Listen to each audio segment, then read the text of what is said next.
Welcome to the Tipping Point Show. I'm Jimmy Evans. I'm so glad that you've joined me today. I have a teaching today called War Drums in Israel, and I want to talk to you about the news that's going on right now and what the Bible says about two wars that are about to happen in Israel. There are major wars that are prophesied, and what we have in the news today is telling us these wars are about to happen very soon. Before I get into that, let me just remind you on September the 17th, here in the Dallas-Fort Worth area, Grapevine, Texas, 5 minutes from DFW Airport, we have a Bible Prophecy Conference happening from 9 a.m. to 5:30 p.m. September 17th at Fellowship Church, Pastor Ed Young, our dear friend there, all day long. And we have great speakers, great content all day long to encourage you, to let you know what's going on here in the end times. Just a very special format there of just really getting all day information and encouragement related to Bible prophecy. I'll be speaking twice that day. I'll also be speaking the next morning at Fellowship Church on Bible prophecy. So if you attend the conference, you're able to stay over, you can hear me again on Sunday morning. We also have Pastor Billy Crone, who's a regular guest here on the program. We have Greg Laurie, who is a contributor to endtimes.com. He's written many books on the end times, terrific speaker, terrific content. We have Dr. Mark Hitchcock. He's written over 30 books on the end times. He is a contributor here to endtimes.com. He'll be speaking that day, along with Pastor Ed Young, who is a terrific speaker, great pastor, great speaker, and Rabbi Jonathan Cahn, who is a dear friend of mine, who I believe is the most gifted prophet of our time. His books are bestsellers. He has revelation that is off the charts, incredible and accurate. And so he'll be there bringing a special message. And so it's $99 a person to attend. It's $49 for the live stream, but we want to give you a 20% discount. We know we have a lot of subscribers to YouTube on our YouTube channel. If you haven't subscribed, hit that button and subscribe right now. We want to give you a 20% discount. So you get 20% off of the 99, 20% off of the 49. We would love to have you be there in person. If you can't, we would love to have you live streaming in. So you can go on conference.endtimes.com right now. Enter into your promo code there. You'll get 20% off. Conference.endtimes.com. The information is right there on your screen. Sign up. We have a lot of people already signed up. So we want you to sign up right now. You can use your discount, by the way, to bring family, friends, neighbors, bring a busload from your church. You can all use your discount code there. So we're going to have a lot going on that day. We would love to have you be a part of that. Let me remind you also of the book that we have, Where Are the Missing People? This is a book that you leave on your coffee table, dining room table, car, office, apartment, dorm room for people who are left behind in the rapture. The number one question that's going to be asked after the rapture is, where are the missing people? And this book is going to be there answering it, leading people to Christ and letting them know what's about to happen and how to prepare for it. And if you go on Amazon, we have hundreds of 5-star reviews of this book. And you can see those reviews there, but a lot of people are reading it right now, giving it to loved ones, and they're getting saved, their lives are being changed.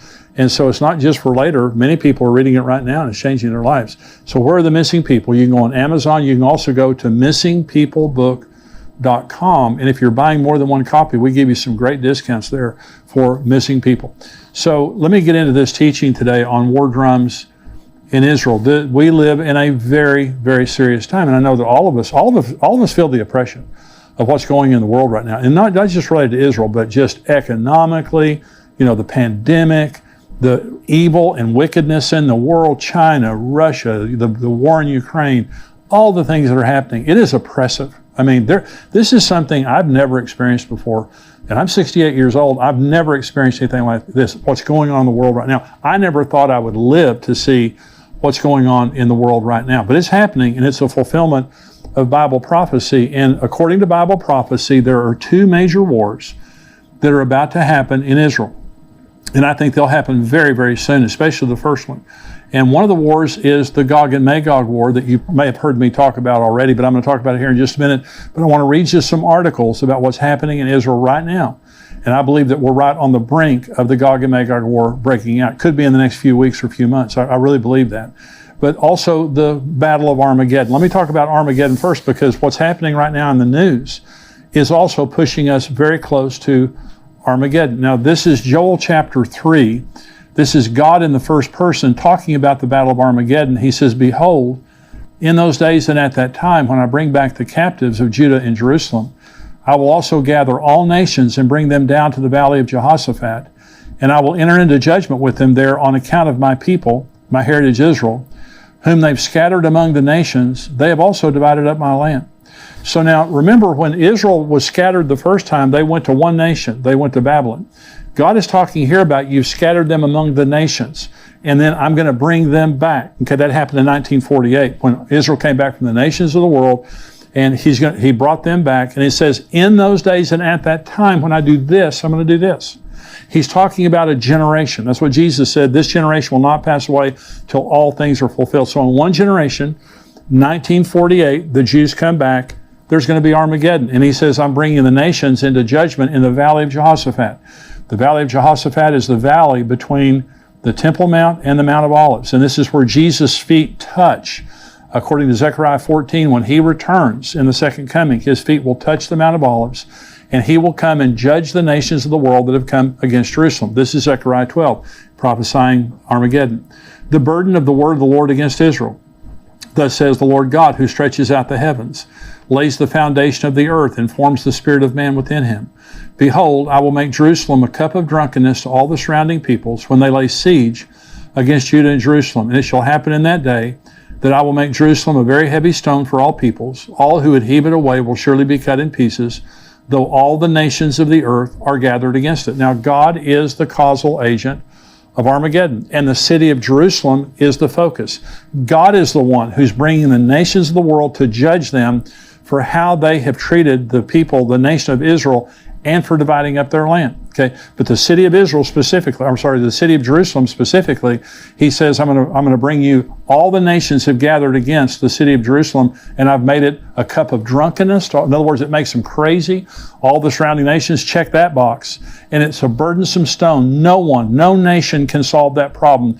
Though the United States has tried, the United Nations have tried, no one can lift that stone and solve that problem. Well, let me read a couple of articles here to you about what's happening right now. It's happening to divide the city of Jerusalem, to divide the nation of Israel. And this is from Israel 365 News. This is June the 2nd, 2022, from Adam Berkowitz. It says, Biden's State Department sidesteps Israel to open Palestinian consulate in Jerusalem. In this, let me read a little bit of this article. In a briefing on Tuesday, Ned Price, the spokesman for the Biden administration's Department of State, was asked to comment on reports that they have permanently shelved plans to reopen the consulate in eastern part of Jerusalem. Price responded that the reports were inaccurate. This is quoting him. I don't have any personal announcements to preview, Price said, prefacing his statements. What I can say is that at least part of your question or part of the premise you put forward is not accurate. We remain committed to opening a consulate in Jerusalem. We continue to believe it can be an important way for our country to engage with and provide support to the Palestinian people.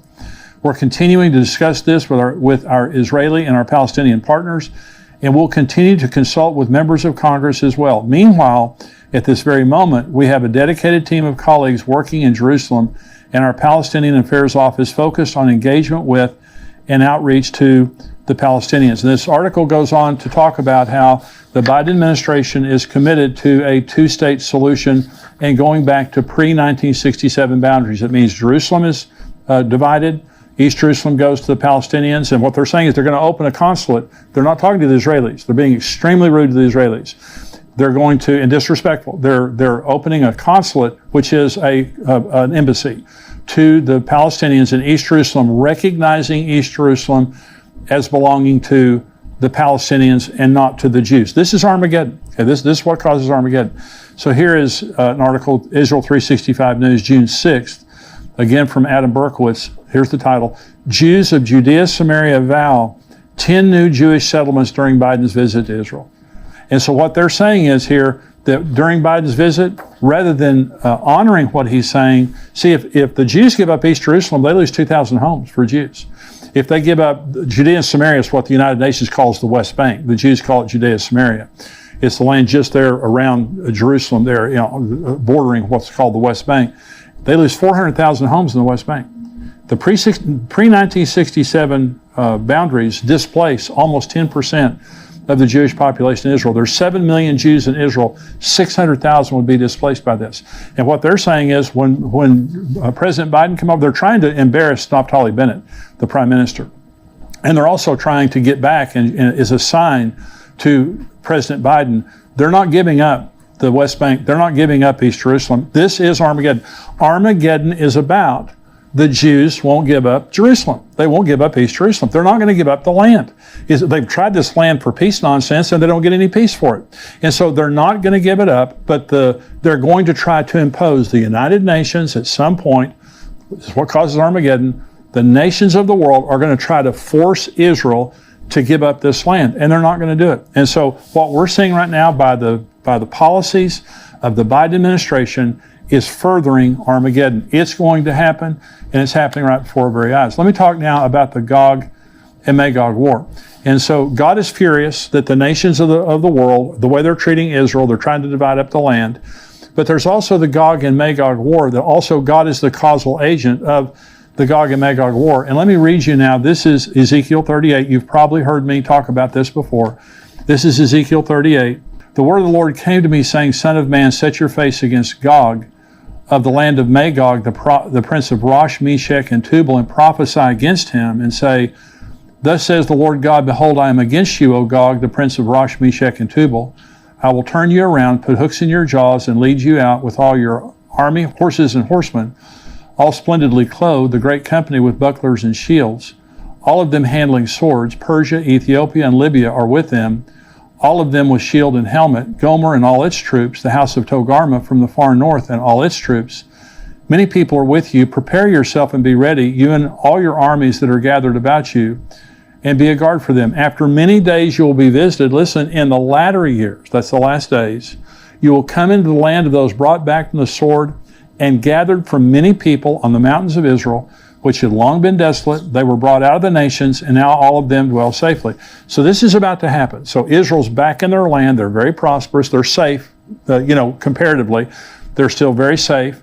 But this is Russia. This Ezekiel 38 is against a man called Gog, which I believe right now is Vladimir Putin. Now, if this prophecy is for later, it could be somewhere else. But it says Gog, he's the prince of Rosh, Meshech, and Tubal. Rosh is Russia, Meshech is Moscow, Tubal is Tobolsk. This is right there in Russia. And so this is Persia is Iran. When it says Gomer, Togarmah, that's Turkey.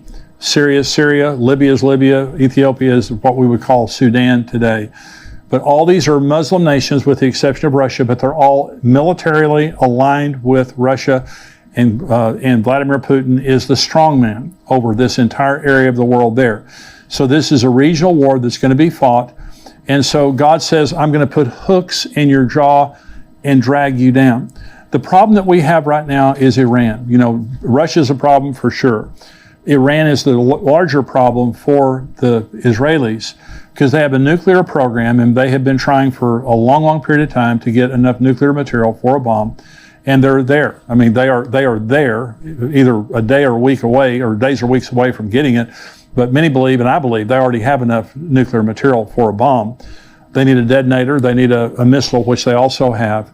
But they're at the final stages of putting this together. Now, Israel has been conducting for the last month. They just finished a huge, massive drill called Chariots of Fire. And this is practicing bombing Iran and practicing defending all their borders when they get finished bombing Iran. Because they know once they bomb Iran, all heck's going to break loose. And so remember, there's going to be a provocation. God says, I'm going to put hooks in your jaw. I'm going to draw you down to the mountains of Israel. Well, Russia, Iran, Syria, and Turkey are already on the northern border of Israel right now with weapons, ready to attack. And so Israel's bombing in Syria almost every day, Iranian installations there, and Iran is there to build a force, to build a base right on the northern border where they can invade Israel. They're just looking for the opportunity. Well, so this is an article from the Jerusalem Post, and it says, this is June 2nd, Israel sends submarine warships to Red Sea in signal to Iran. It says, in a signal to Iran, an Israeli Navy sent an advanced Dolphin-class submarine and 2 warships for an extensive training excursion into the Red Sea as parts of Chariots of Fire, the Israeli Defense Forces months-long war simulation that will end this week. And so it talks about, in this article, let me just read you the very end of this article. It says, Chariots of Fire simulated an all-out war on many fronts and was aimed at strengthening the country's defenses and the resilience of its home front, as well as increasing the effectiveness of communication between various corps and commands. The exercise involved nearly every branch of the Israeli Defense Force, including the ground forces, Air Force, Navy, logistics, intelligence, technology, and more. Well, this is a massive drill that took a month that is including every branch of the military. It's bringing them all together, helping them to communicate so they can bomb Iran and so they can protect their nation afterwards. Because, in my opinion, this is the hook that once Israel bombs Iran, it provokes Russia. Russia's already provoked, but it provokes Russia, Turkey, Iran, Syria, all these nations, and this could be the fulfillment of that. I mean, by the way, and so let me just read you these other articles and I'll talk about it. This is from Yahoo News, June the 2nd, this year. This could be the next big war that grips the entire world. Now look at that title there.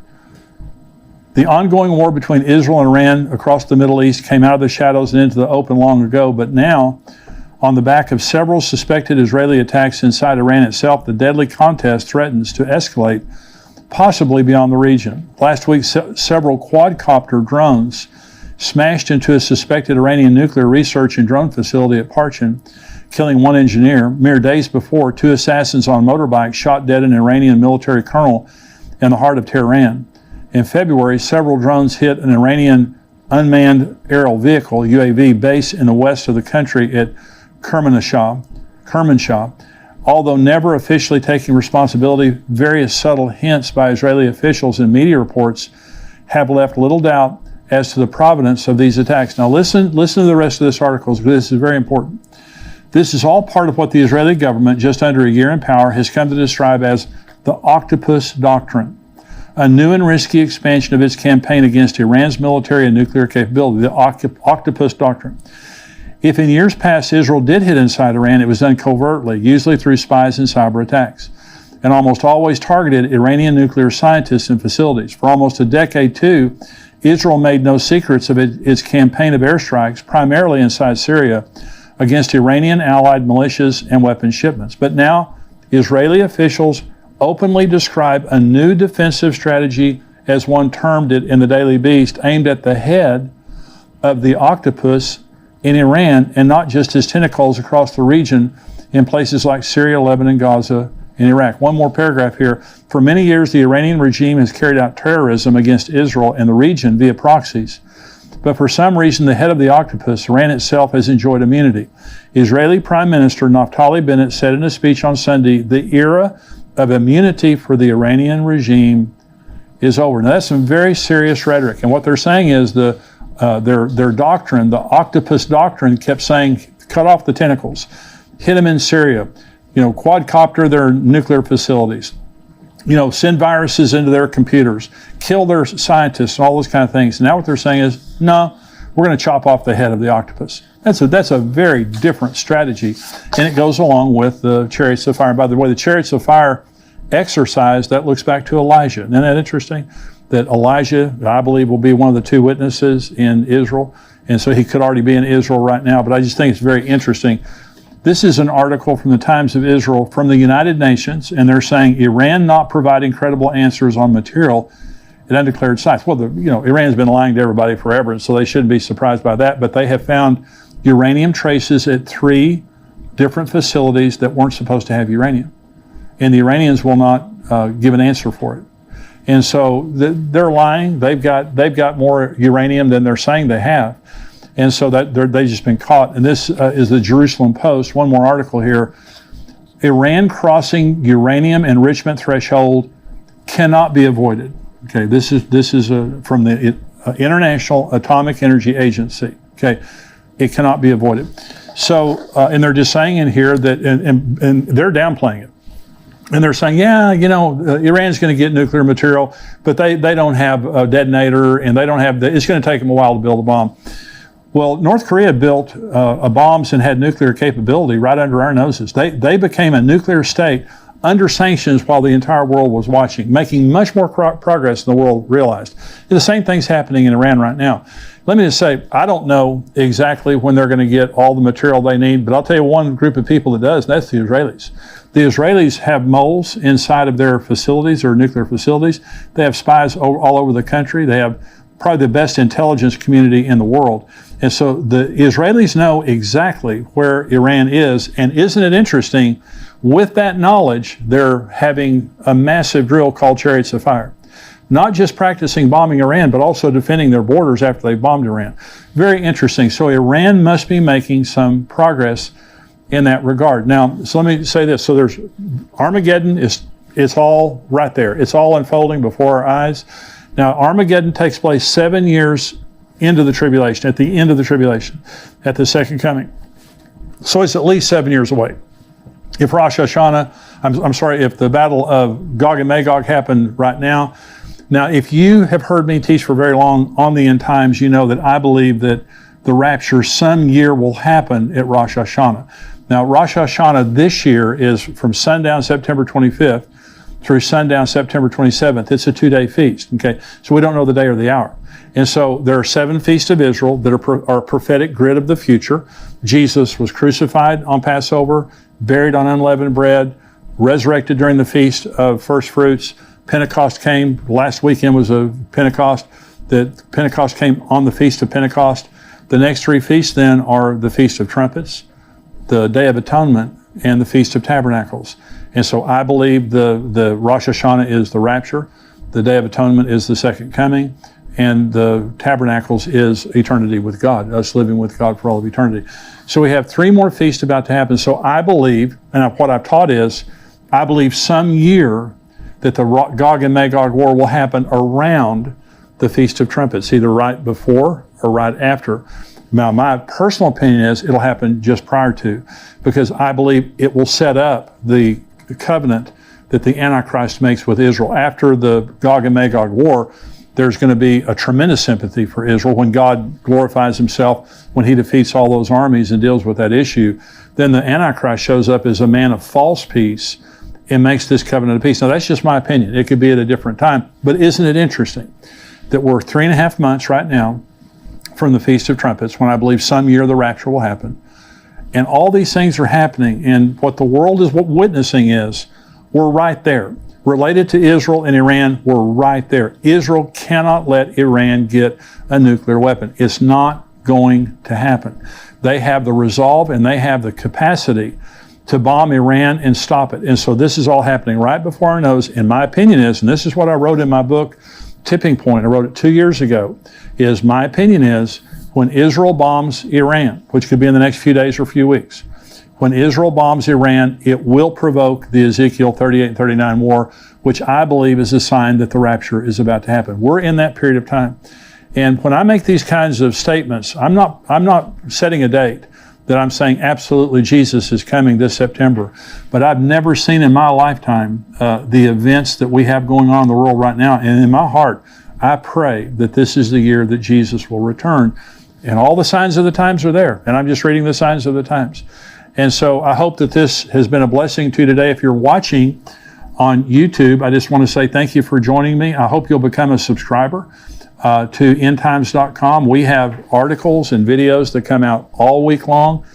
This week we talked about China's growing footprint in the world. China is a very troubling nation in the world right now. We talked about Iran's nuclear weapons, famines in Africa. We also had an article from Dr. Mark Hitchcock on the numbers in Revelation. Are they symbolic or are they literal or are they a combination of the two? I wrote an article about going through the storms of life, how Jesus taught us how to go through the storms of life. We also had a video that was released today by Dr. Mark Hitchcock that was talking about the World Forum that was just held in Davos, that they're talking about tracking us and tracking our carbon footprint because they're talking about global warming. And he did an article, a video, talking about how that could be used by the Antichrist to ultimately control us. And so we have all kinds of articles and videos, plus we have the full Tipping Point show that only our subscribers get. I want you to become a subscriber to endtimes.com, $7 a month, $77 a year. You get the full Tipping Point show. I'm about to answer questions. In the rest of this podcast, I'm going to answer questions, lots of questions from our subscribers. And want you to be a part of that. But subscribe, $7 a month, $77 a year. We'd love to have you be a subscriber to endtimes.com. And if you're watching on YouTube, be sure and subscribe to this channel so you know every time we have something that comes out. God bless you. I'll see you next time. Goodbye.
I want to thank you for watching this Tipping Point clip, and I want you to subscribe to the channel. I want you, if you're not a subscriber, go ahead and click subscribe there. And thank you for watching and subscribing. I want you to join our Tipping Point community at endtimes.com. For $7 a month, you can subscribe, and you have a 7-day free trial. So if you just want to check it out for 7 days, go on endtimes.com, check us out for 7 days, but I can promise you, you're going to love the content.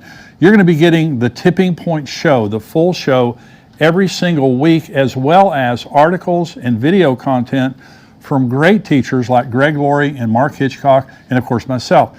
Be sure to subscribe to be notified when we release more videos like this. God bless you.